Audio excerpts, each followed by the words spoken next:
우리는 지금 예배의 자리에 나와 있습니다. 교회 생활의 여러 요소 중 가운데 가장 중요한 것 가운데 하나가 예배입니다. 우리는 한 주간에도 여러 번의 예배를 드립니다. 주일 오전 예배부터 오후 예배, 수요 예배, 금요 기도회, 새벽 예배. 주일 오전 예배만 나오시는 분들도 주일에 한 번, 그러면 1년이면 50번의 예배를 드립니다. 우리의 신앙 경력을 생각해 보면 아마 최소 몇백 번 또는 몇천 번의 예배를 다 드렸던 것입니다. 그런데 충격적인 사실은 우리가 이렇게 많은 횟수의 예배를 드리는데 하나님은 때때로 우리의 예배를 기뻐 받으시지 않는다는 사실입니다. 심지어 성경에 보면 하나님의 백성들이 드리는 예배를 미워하시고 차라리 교회에 오지 말라라고 말씀하고 있는 부분이 성경에 여러 구절 나오고 있습니다. 우리 한번 말씀을 한번 같이 보겠습니다. 아모스 5장 21절 우리 한번 같이 한번 읽어보겠습니다. 자, 시작. 내가 너희 절기들을 미워하여 멸시하며 너희 성회들을 기뻐하지 아니하나니 너희가 내게 번제나 소제를 드릴지라도 내가 받지 아니할 것이요 너희의 살찐 희생의 화목제도 내가 돌아보지 아니하리라. 내 노랫소리를 내 앞에서 그칠지어다. 내 비파 소리도 내가 듣지 아니하리라. 오직 공법을 물같이 정의를 하수같이 흘릴지어다. 내가 너희가 드리는 번제 소제 너희의 절기 모든 거 내가 다 싫다. 오직 정의와 공의를 얘기하고 있습니다. 하나님은 우리 성도들의 삶을 통해서 이 땅 위에 정의가 가득하고 공의가 가득한 세상을 원하는데 이스라엘 백성들의 삶이 이 땅 가운데 하나님과 이웃들에게 바른 관계를 맺지 못하는 그런 삶을 살면서 내 앞에 나와서 드리는 예배 나는 받지 않겠다는 이야기입니다. 또 우리 미가서 6장 우리 6절을 같이 한번 읽어보겠습니다. 자, 시작. 내가 무엇을 가지고 여호와 앞에 나아가며 높으신 하나님께 경배할까? 내가 번제물로 1년 된 송아지를 가지고 그 앞에 나아갈까? 여호와께서 천천의 숫 양이나 만만의 강물 같은 기름을 기뻐하실까? 내 허물을 위하여 내 맏 아들을 내 영혼의 죄로 말미암아 내 몸의 열매로 드릴까? 사람아, 주께서 선한 것이 무엇임을 내게 보이셨나니 여호와께서 내게 구하시는 것은 오직 정의를 행하며 인자를 사랑하며 겸손하게 내 하나님과 함께 행하는 것이 아니냐. 하나님께서 원하시는 것은 수천의 숫 양이나 만만의 강물 같은 기름이 아니라 정의를 행하고 사람을 사랑하고 겸손하게 하나님과 동행하는 삶이 동반된 예배를 우리들에게 원하신다라고 말씀하고 있습니다. 우리 마지막으로 이사야서 1장 11절 이하를 한번 같이 읽어보겠습니다. 자, 시작. 여호와께서 말씀하시되 너희의 무수한 재물이 내게 무엇이 유익하뇨? 나는 숫 양의 번제와 살찐 짐승의 기름에 배불렀고 나는 수송아지나 어린 양이나 숫 염소의 피를 기뻐하지 아니하노라. 너희가 내 앞에 보이러 오니 이것을 누가 너희에게 요구하였느냐? 내 마당만 밟을 뿐이니라. 내 마음이 너희의 월삭과 정한 절기를 싫어하나니 그것이 내게 무거운 짐이라. 내가 지기에 곤비하였느니라. 너희가 손을 펼 때에 내가 내 눈을 너희에게서 가리고 너희가 많이 기도할지라도 내가 듣지 아니하리니 이는 너희의 손에 피가 가득함이라. 오늘 말씀 12절에 보면 너희는 내 마당만 밟을 뿐이라 라고 말씀하고 있습니다. 오늘 우리로 말하면 너희는 반포의 의자만 데피고 갈 뿐이라는 이야기입니다. 너희가 예배를 드린다고 헛된 재물을 가지고 나에게 나오는 것은 성전의 거룩함을 더럽히고 성전에 임한 내 이름을 너희가 더럽힌다라는 의미가 있는 것입니다. 악한 삶을 살아가는 너희가 거룩한 하나님의 전에 이 몸을 통해서 하나님의 성전을 더럽히고 결국은 하나님을 너희가 분노하게 만든다는 이야기입니다. 하나님은 결국 뭐라고 말씀하고 있습니까? 내가 너희를 견디지 못하겠다. 너희가 나에게 드리는 제사가 나에게는 무거운 짐이라라고 이야기를 하고 있습니다. 하나님은 시편에 보면 노하기를 더디하시고 인자와 진실이 가득한 분이신데 나는 더 이상 너희의 그런 제사 보기 싫다라는 이야기입니다. 예전에 영화 달콤한 인생이라는 영화에서 보스 김영철이 부하 이병헌을 죽이려고 합니다. 자, 부하 이병헌이 이 보스 김영철을 찾아와서 왜 나를 죽이려고 하냐고 물어보았습니다. 그때 이 김영철이 유명한 대사를 합니다. 뭐죠? 넌 나에게 모욕감을 줬어. 이 말이 하나님이 이스라엘 백성을 향해서 주는 말입니다. 너희는 나에게 예배 드리러 나왔다고 말하지만 너는 나에게 예배가 아니라 너는 나에게 모욕감을 줬다는 것입니다. 이것이 바로 이스라엘 백성을 향한 하나님의 마음이었던 것입니다. 자, 이런 말씀은 날마다 우리는 하나님께 예배드린다는 이 자부심을 갖고 있는 우리들을 당황하게 만듭니다. 우리는 지금까지 많은 예배를 드려왔고 지금도 드리고 있고 앞으로도 우리는 드릴 것입니다.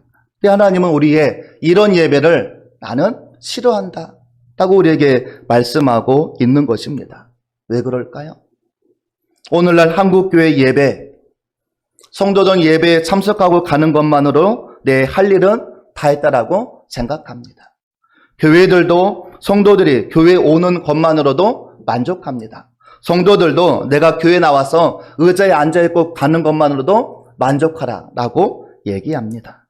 우리의 모든 영광과 찬양과 존귀를 받기 합당하신 하나님께 영광을 올려드리는 예배가 아니라 내가 예배에 앉았다 가는 것만 하나님 만족하십시오. 내가 늦게 오든지 내가 예배 시간에 졸고 가든지 내가 딴짓을 하든지 내가 왔다 간 곳으로 하나님은 만족하십시오. 라는 게 오늘날 한국교회 예배의 현실입니다. 이런 예배에 무슨 은혜가 있고 무슨 감동이 있고 무슨 치유와 회복이 있겠습니까? 우리의 예배가 감동을 상실한 무감각한 예배가 되고 있지 않는지 생각해 보아야 할 것입니다. 우리는 예배를 통해서 하나님을 만나고 하나님의 말씀을 듣고 하나님의 사랑과 은혜를 체험하게 됩니다. 근데 오늘날 우리 예배 현장에 이런 만남과 은혜가 있으십니까?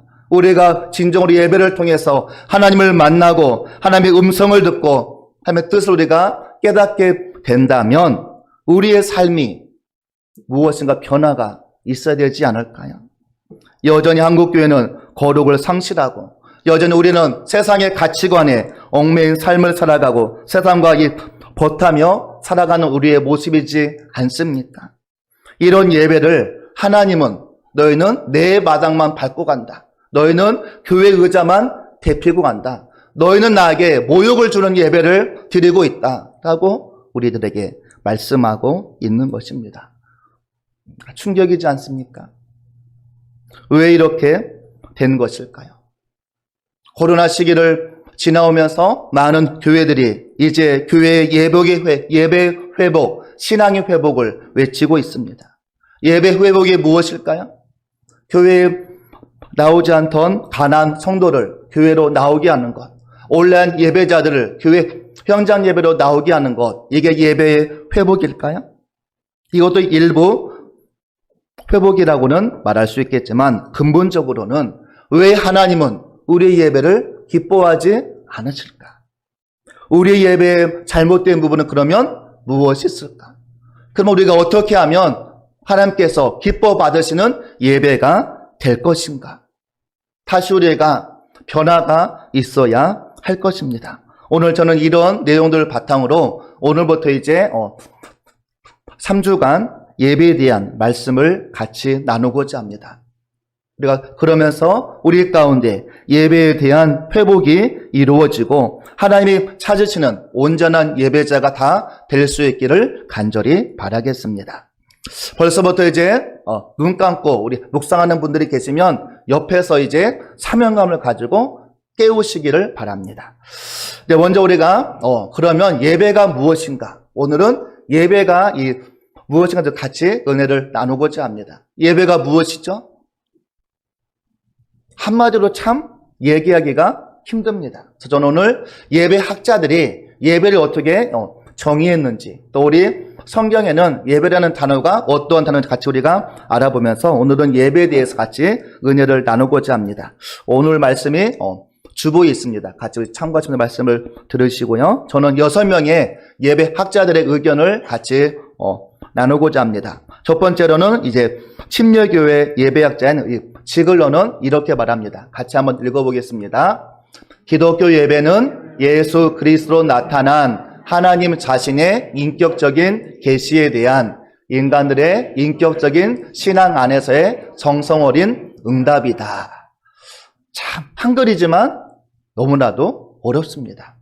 쉽게 말하면 하나님의 이 계시에 대한 인간의 정성스러운 응답이라는 이야기입니다. 하나님의 계시가 있어야 되고 거기에 따른 우리의 응답이라는 이야기입니다.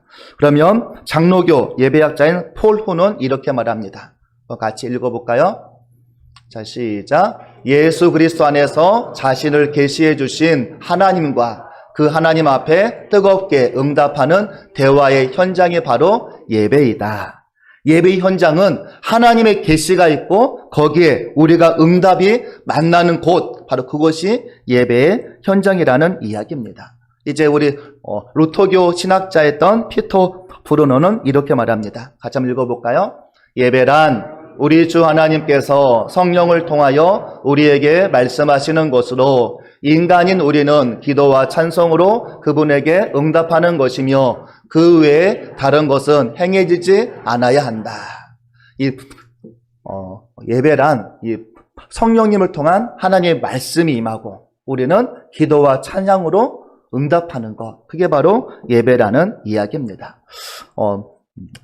성공의 신학자였던 언더힐은 이렇게 말합니다. 예배는 뭐죠? 창조주에 대한 피조물의 응답, 하나님에 대한 나의 응답이라는 이야기입니다.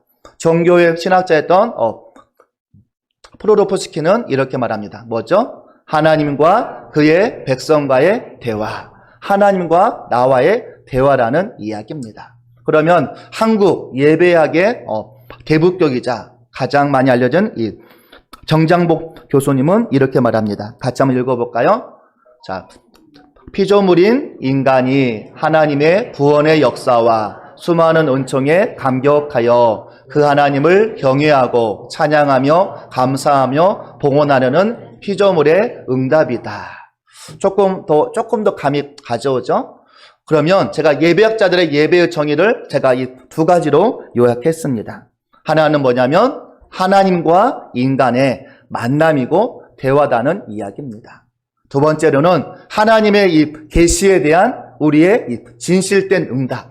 하나님의 계시가 무엇이냐면 하나님의 구원 사역, 하나님의 말씀, 하나님의 은혜, 하나님의 이 사랑에 대해서 우리가 진실되게 응답하는 것. 하나님 우리가 경외하고 하나님을 찬양하고 하나님을 감사하고 하나님께 기도하고 하나님께 우리의 예물을 드려서 봉헌하는 것.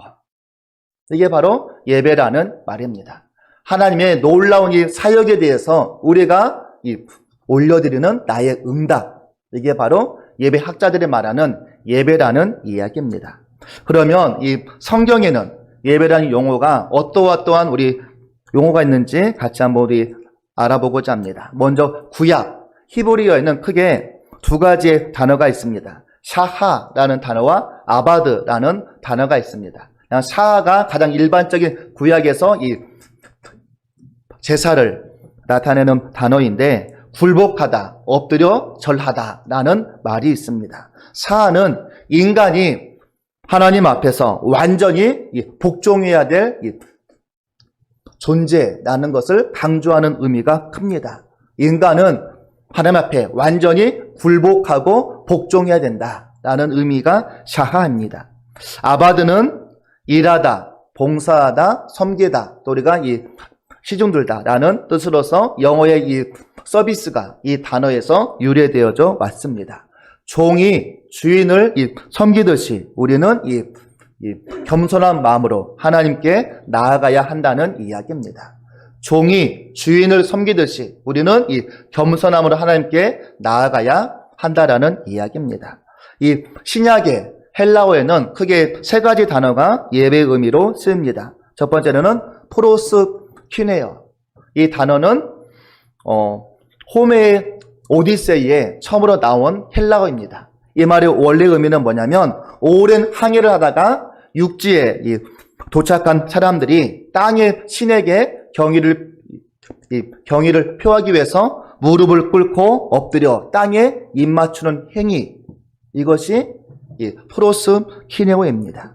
즉 마음에 무릎을 꿇고 엎드려 자기를 낮추고 복종한다라는 단어입니다. 오늘 말씀의 예배의 단어가 이 단어가 쓰이고 있습니다.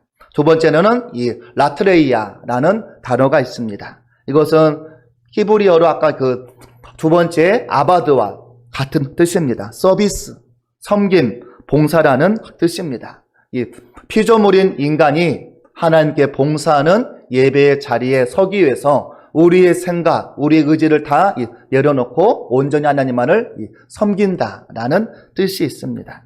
마지막으로 이 레이토르기아, 이 말은 국가와 백성을 위해서 일한다라는 뜻이 있습니다. 또 우리가 이 신을 위해서 헌신하는 그런 뜻이 있습니다. 그래서 그리스도인이 믿음과 순종으로 하나님께 봉사한다라는 뜻이 있습니다.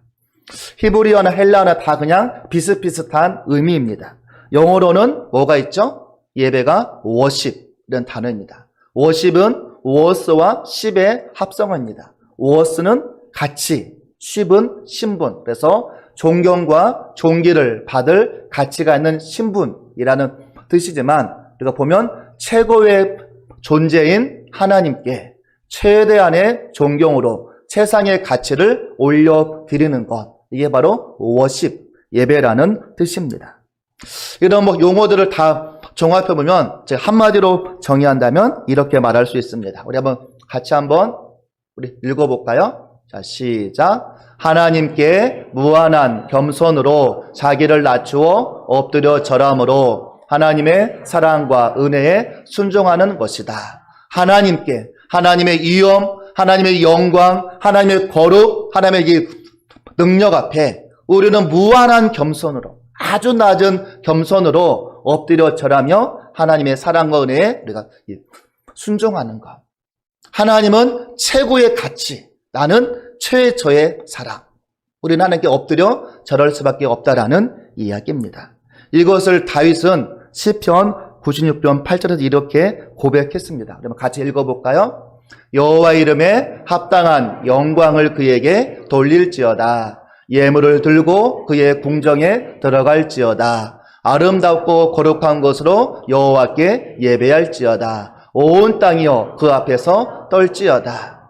하나님 이름에 합당한 영광을 올려드리라. 예물을 들고 그에게 나아가라. 우리의 가장 아름답고 거룩한 것으로 올려드리라. 온 땅이여 하나님의 거룩 앞에 두려워 떨지어다. 예배가 무엇인가?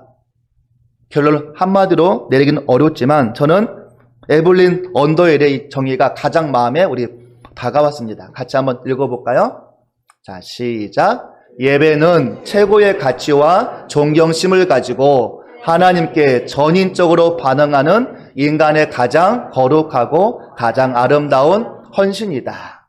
우리가 최고의 가치, 최고의 이 존경심으로 하나님께 전인적으로, 이 말은 우리의 감정과 우리의 지성과 우리의 의지를 가지고, 우리 말로 바꾸면 우리의 마음과 정성과 뜻과 힘을 다해서 내가 할 수 있는 모든 것을 다해서 반응하는 가장 거룩하고 아름다운 헌신이라는 이야기입니다.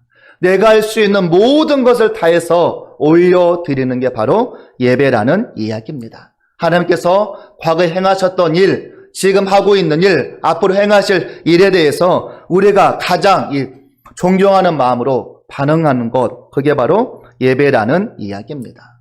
오늘 우리 예배는 어떻습니까? 우리 예배를 하나님께서 기뻐 받으실까요? 우리가 하나님을 최상의 가치로 올려놓고 있습니까? 나는 가장 겸손한 마음으로 하나님께 나아가고 있으십니까? 1960년도 흑인들의 인권 회복을 위해서 온몸을 던졌던 마틴 루터킹 목사님의 연설이 있습니다. 뭐죠? I have a dream. 그분의 제가 일부를 읽어드리면, 나에게는 꿈이 있습니다. 언젠가는 조지아주의 붉은 언덕에서 노예의 자녀들과 노예 주인의 자녀들이 형제 식탁에 함께 앉아 식사를 함께 할 것이라는 꿈이 있습니다. 나에게는 꿈이 있습니다. 그 언젠가 나의 4명의 아이들이 피부색이 아니라 그들의 인품이 어떤가에 의해 판단되는 나라에 살게 될 것이라는 꿈이 있습니다. 이런 등등의 꿈들이 나옵니다. 당시 이 꿈은 무모해 보였고 실현될 가능성이 전혀 없어 보였습니다. 그러나 이 비전이 수많은 흑인들의 가슴에 전달되었고 저들의 가슴을 움직였고 저들의 속한 공동체를 변화시킴을 통해서 모든 장벽을 뛰어넘는 이 비전이 현실로 다가왔던 것입니다. 저도 우리 반포교회 예배의 회복에 대한 꿈이 있습니다. 예배 모든 영광이 회복되는 예배, 온 성도가 함께 하나님의 임재 안으로 들어가는 예배, 하나님의 거룩한 광채와 능력 앞에 가슴이 터질 듯한 감격과 희열을 맛보는 예배, 수많은 상처와 아픔을 가지고 나오는 성도들이 예배를 통해서 치유와 회복을 맛보는 예배, 오늘도 말씀하시는 하나님의 말씀을 통해서 상한 심령들이 말씀의 치유를 경험하는 예배, 기쁨과 희열에 사로잡혀 이 땅에 나가서 하나님의 이 통치하심과 하나님의 이 다스리심을 선포하는 능력을 회복하는 예배, 이런 예배에 대한 회복의 꿈을 가져봅니다. 마지막으로 예배학자 마르던 둑은 이렇게 말합니다. 그러면 같이 한번 읽어볼까요? 자, 시작. 시장적인 의미에서 본다면 예배는 언제나 전적인 시간 낭비이지만 하나님을 높이고 경배하기 위해 하나님의 전적인 몰입이 일어나게 된다면 그것은 세상 그 무엇과도 비교할 수 없는 거룩한 낭비이다. 이 세상적인 의미에서 본다면 이 말은 뭐죠? 일반인들은 예배가 뭐라고요? 전적인 시간 낭비라는 것입니다. 그러나 하나님을 경배하기 위해 하나님의 전적인 몰입, 하나님의 내 안에 임하는 임재를 경험한 사람들은 뭐라고요? 거룩한 낭비. 세상의 그 무엇과도 비교할 수 없는, 그 무엇과도 바꿀 수 없는 내 삶의 거룩한 낭비라는 이야기입니다. 여러분에게 예배는 시간의 낭비입니까? 아니면 거룩의 낭비입니까? 오늘 우리가 드리는 예배, 하나님은 어떻게 받으실까요? 너무나도 고맙다라고 말씀하실까요?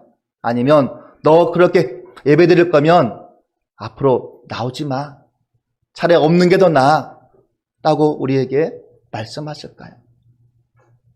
오늘 우리가 수많은 예배를 드립니다. 그리고 우리는 그냥 예배 자리에 앉았다 가면 나는 예배를 잘 드렸고 하나님은 내 예배를 잘 받으셨겠지 라는 생각을 가질 때가 많이 있습니다. 그러나 하나님은 너무나도 안타까운 마음을 우리들에게 이야기하고 있습니다. 오늘 우리 한국교회 예배, 더 나아가서는 우리 교회 예배, 더 나아가서는 나의 예배가 하나님 보시기에 어떠한 예배인가? 우리가 한번 생각해 보기를 원합니다. 하나님이 내 삶의 최고의 가치를 올려드리고 나는 가장 낮은 자의 모습으로 하나님께 나아가고 있는지, 오늘 나의 예배는 어떠한가 생각해 보시고 다음 주는 오늘 말씀을 통해서 하나님이 말씀하신 영과 진리의 예배자가 과연 누구인가를 같이 우리가 생각해 보고자 합니다. 오늘은 내가 드리는 예배, 하나님께서 기뻐 받으시는 예배인가? 다시 생각해 보고 다시가 회개하고 다시 하나님께, 하나님, 제가 드리는 예배를 기쁨으로 받아달라고 우리가 회개하고 기도하며 나아갈 수 있기를 간절히 바라겠습니다. 우리가 지금 기도하시겠습니다.